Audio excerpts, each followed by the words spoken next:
रामायण काव्य का उपक्रम तमसा के तट पर क्रौंच वध से संतप्त हुए महर्षि वाल्मीकि के शोक का श्लोक रूप में प्रकट होना तथा ब्रह्मा जी का उन्हें रामचरित्रमय काव्य के निर्माण का आदेश देना।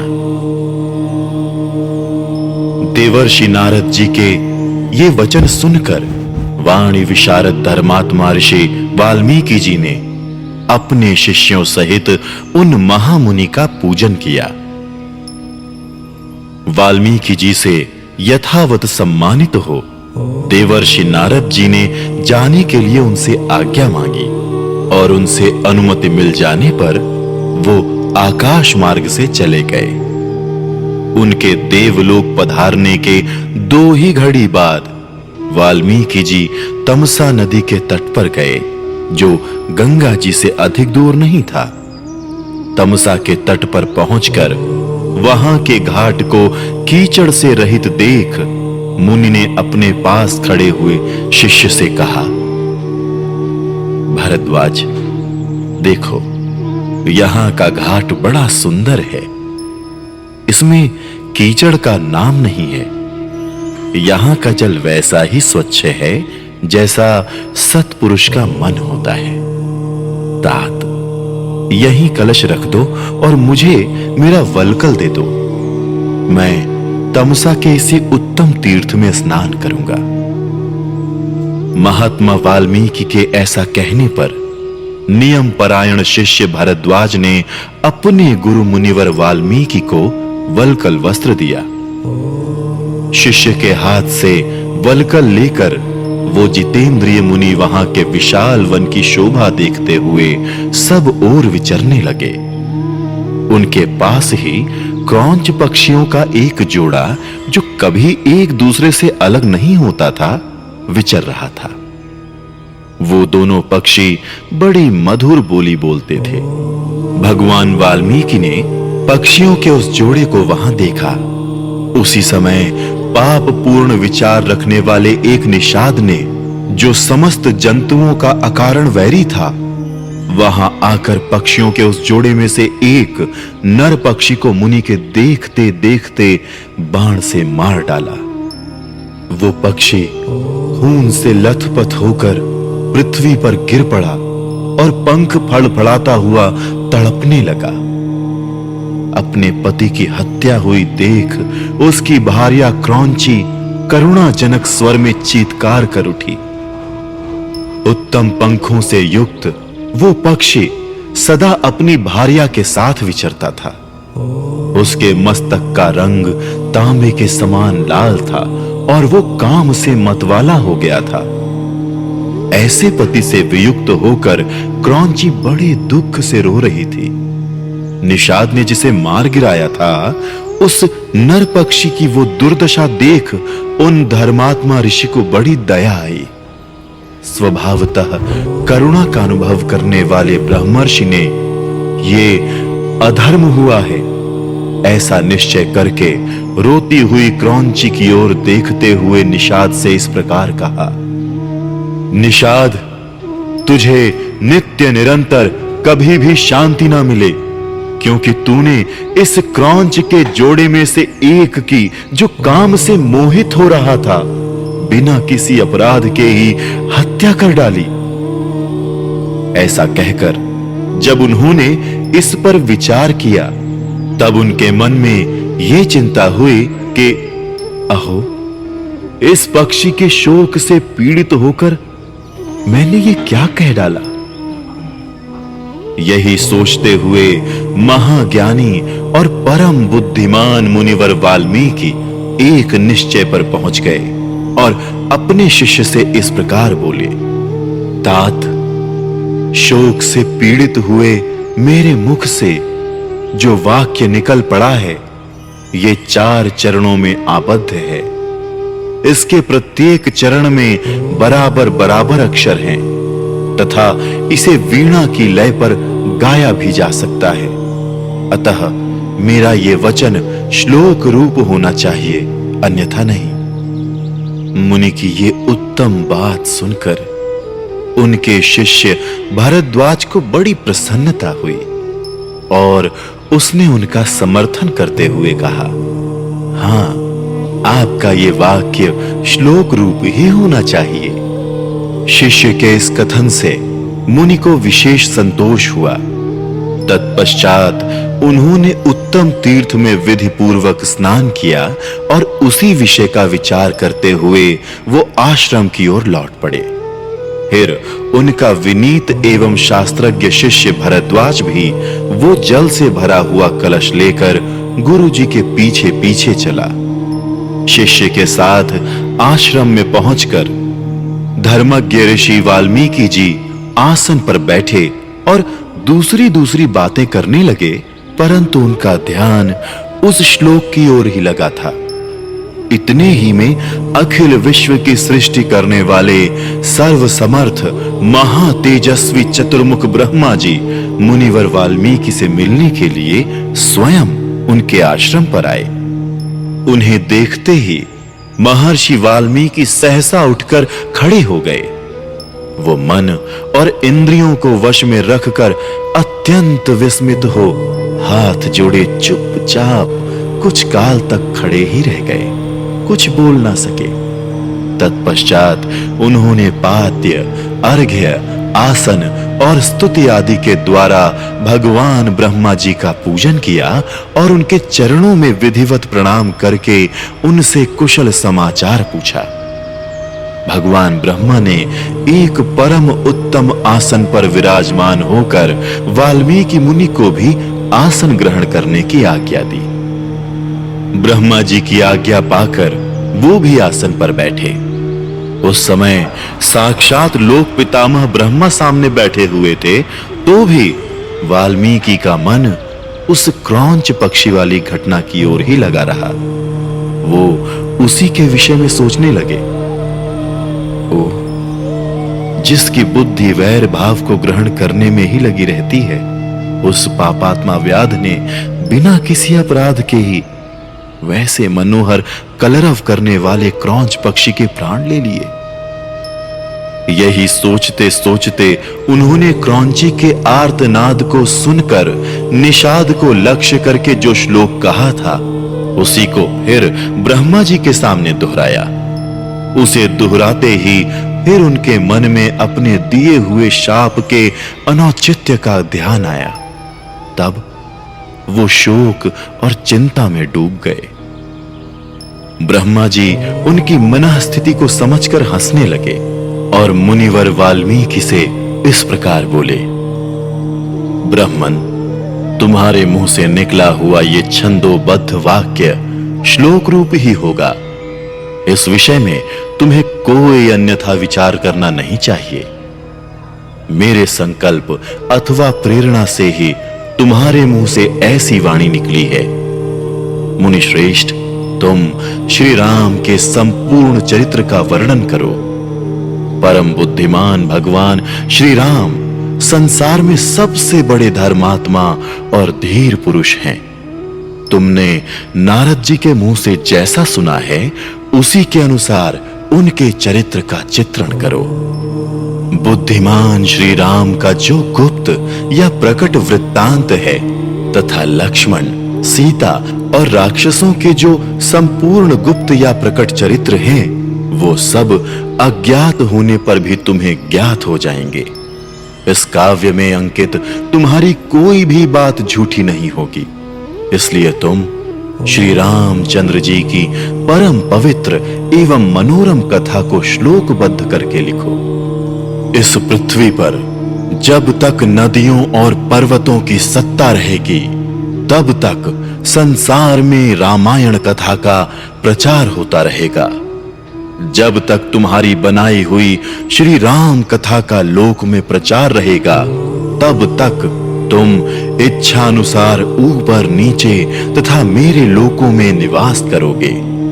ऐसा कहकर भगवान ब्रह्मा जी वहीं अंतर्धान हो गए। उनके वहीं अंतर्धान होने से शिष्यों सहित भगवान वाल्मीकि मुनि को बड़ा विस्मय हुआ। तदनंतर उनके सभी शिष्य अत्यंत प्रसन्न होकर बार बार इस श्लोक का गान करने लगे तथा परम विस्मित हो परस्पर इस प्रकार कहने लगे। हमारे गुरुदेव महर्षि ने क्रौंच पक्षी के दुख से दुखी होकर जिस समान अक्षरों वाले 4 चरणों से युक्त वाक्य का गान किया था, वो था तो उनके हृदय का शोक, किंतु उनकी वाणी द्वारा उच्चारित होकर श्लोक रूप हो गया। इधर शुद्ध अंतःकरण वाले महर्षि वाल्मीकि के मन में ये विचार हुआ कि मैं ऐसे ही श्लोकों में संपूर्ण रामायण काव्य की रचना करूं। ये सोचकर उदार दृष्टि वाले उन यशस्वी महर्षि ने भगवान श्री रामचंद्र जी के चरित्र को लेकर हजारों श्लोकों से युक्त महाकाव्य की रचना की, जो उनके यश को बढ़ाने वाला है। इसमें श्री राम के उदार चरित्रों का प्रतिपादन करने वाले मनोहर पदों का प्रयोग किया गया है। महर्षि वाल्मीकि के बनाए हुए इस काव्य में तत्पुरुष आदि समासों, दीर्घ गुण आदि संधियों और प्रकृति प्रत्यय के संबंध का यथा योग्य निर्वाह हुआ है। इसकी रचना में समता है, पदों में माधुर्य है और अर्थ में प्रसाद गुण की अधिकता है। भावुक जनों, इस प्रकार शास्त्रीय पद्धति के अनुकूल बने हुए इस रघुवर चरित्र और रावण वध के प्रसंग को ध्यान देकर सुनो। इस प्रकार श्री वाल्मीकि निर्मित आर्ष रामायण आदि काव्य के बालकांड में दूसरा सर्ग पूरा हुआ। तृतीय सर्ग वाल्मीकि मुनि द्वारा रामायण काव्य में निबद्ध विषयों का संक्षेप से उल्लेख। नारद जी के मुख से धर्म, अर्थ एवं काम रूपी फल से युक्त हितकर तथा प्रकट और गुप्त संपूर्ण रामचरित्र को, जो रामायण महाकाव्य की प्रधान कथा वस्तु था, सुनकर महर्षि वाल्मीकि जी बुद्धिमान श्री राम के उस जीवन वृत्त का पुनः भली भांति साक्षात्कार करने के लिए प्रयत्न करने लगे। वो पूर्वाग्र कुशों के आसन पर बैठ गए और विधिवत आचमन करके हाथ जोड़े हुए स्थिर भाव से स्थित हो योग धर्म के द्वारा श्री राम आदि के चरित्रों का अनुसंधान करने लगे। श्री राम, लक्ष्मण, सीता तथा राज्य और रानियों सहित राजा दशरथ से संबंध रखने वाली जितनी बातें थीं, हंसना, बोलना, चलना और राज्य पालन आदि जितनी चेष्टाएं हुई, उन सब का महर्षि ने अपने योग धर्म के बल से भली भांति साक्षात्कार किया। सत्य प्रतिज्ञ श्री रामचंद्र जी ने लक्ष्मण और सीता के साथ वन में विचरते समय जो जो लीलाएं की थीं, वो सब उनकी दृष्टि में आ गईं। योग का आश्रय लेकर उन धर्मात्मा महर्षि ने पूर्व काल में जो जो घटनाएं घटित हुई थीं, उन सब को वहां हाथ पर रखे हुए आंवले की तरह प्रत्यक्ष देखा। सबके मन को प्रिय लगने वाले भगवान श्री राम के संपूर्ण चरित्रों का योग धर्म के द्वारा यथार्थ रूप से निरीक्षण करके महाबुद्धिमान महर्षि वाल्मीकि ने उन सब को महाकाव्य का रूप देने की चेष्टा की। महात्मा नारद जी ने पहले जैसा वर्णन किया था, उसी के क्रम से भगवान वाल्मीकि मुनि ने रघुवंश विभूषण श्री राम के चरित्र विषयक रामायण काव्य का निर्माण किया। जैसे समुद्र सब रत्नों की निधि है, उसी प्रकार ये महाकाव्य गुण, अलंकार एवं ध्वनि आदि रत्नों का भंडार है। इतना ही नहीं, ये संपूर्ण श्रुतियों के सारभूत अर्थ का प्रतिपादक होने के कारण सबके कानों को प्रिय लगने वाला तथा सभी के चित्त को आकृष्ट करने वाला है। ये धर्म, अर्थ, काम मोक्ष रूपी गुणों से युक्त तथा इनका विस्तार पूर्वक प्रतिपादन एवं दान करने वाला है। श्री राम के जन्म, उनके महान पराक्रम, उनकी सर्वानुकूलता, लोकप्रियता, क्षमा, सौम्य भाव तथा सत्यशीलता का इस महाकाव्य में महर्षि ने वर्णन किया। विश्वामित्र जी के साथ श्री राम लक्ष्मण के जाने पर जो उनके द्वारा नाना प्रकार की विचित्र लीलाएं तथा अद्भुत बातें घटित हुईं, उन सब का इसमें महर्षि ने वर्णन किया।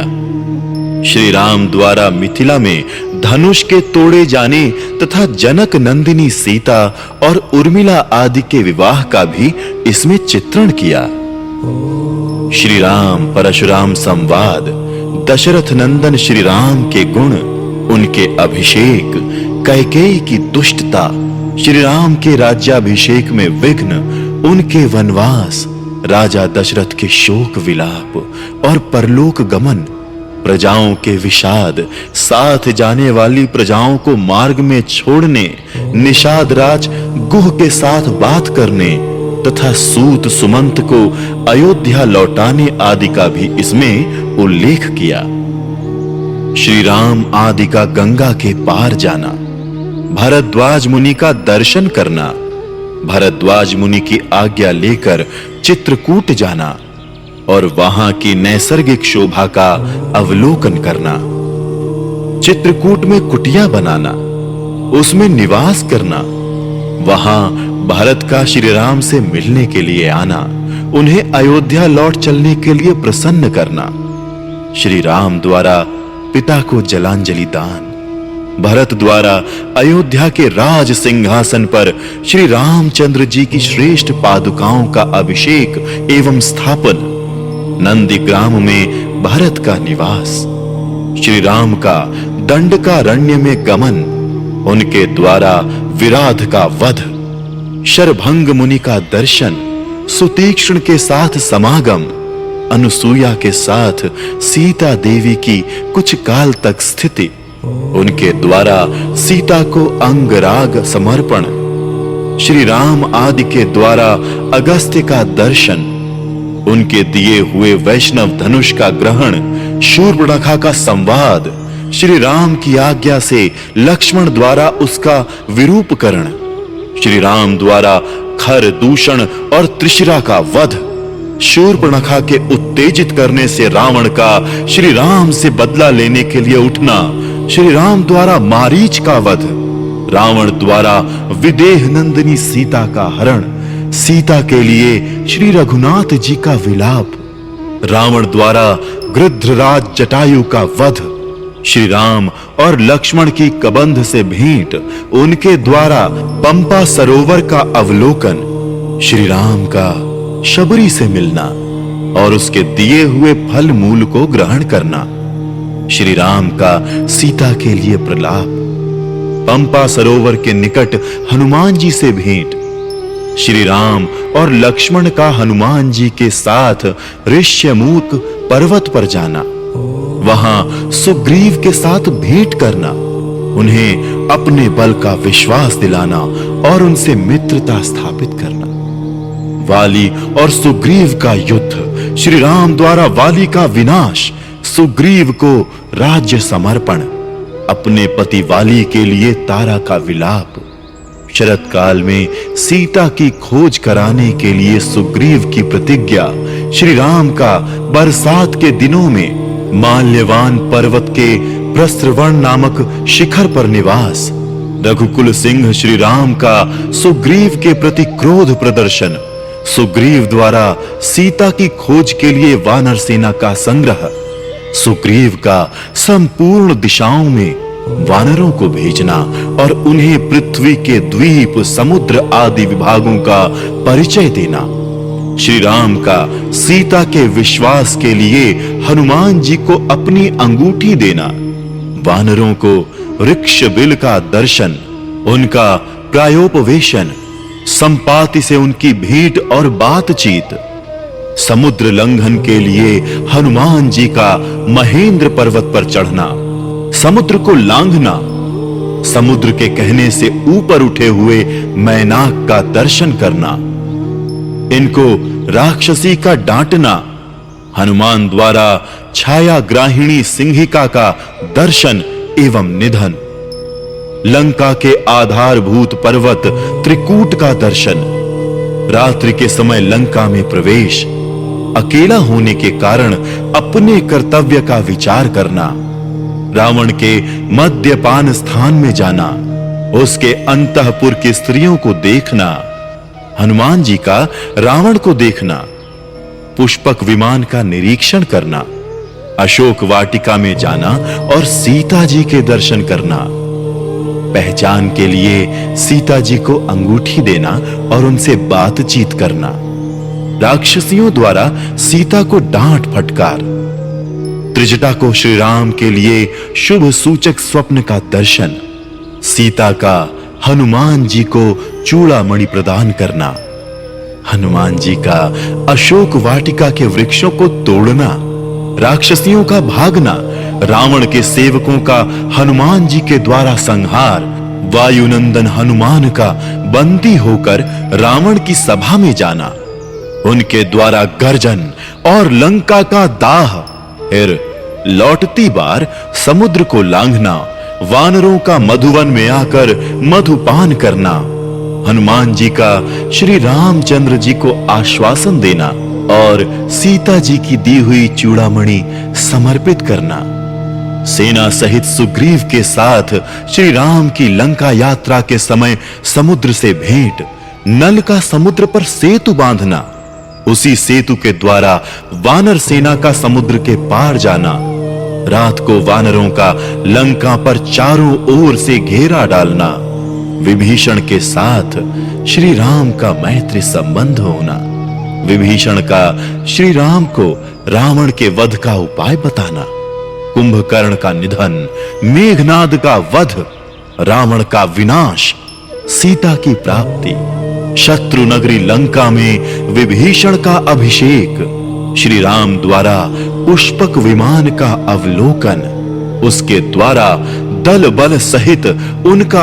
अयोध्या के लिए प्रस्थान, श्री राम का भरद्वाज मुनि से मिलना, वायुपुत्र हनुमान को दूत बनाकर भरत के पास भेजना तथा अयोध्या में आकर भरत से मिलना, श्री राम के राज्याभिषेक का उत्सव, फिर श्री राम का सारी वानर सेना को विदा करना, अपने राष्ट्र की प्रजा को प्रसन्न रखना तथा उनकी प्रसन्नता के लिए ही विदेह नंदिनी सीता को वन में त्याग देना इत्यादि वृत्तांतों को एवं इस पृथ्वी पर श्री राम का जो कुछ भविष्य चरित्र था उसको भी भगवान वाल्मीकि मुनि ने अपने उत्कृष्ट महाकाव्य में अंकित किया। इस प्रकार श्री वाल्मीकि निर्मित आर्ष रामायण आदि काव्य के बाल कांड में तीसरा सर्ग पूरा हुआ।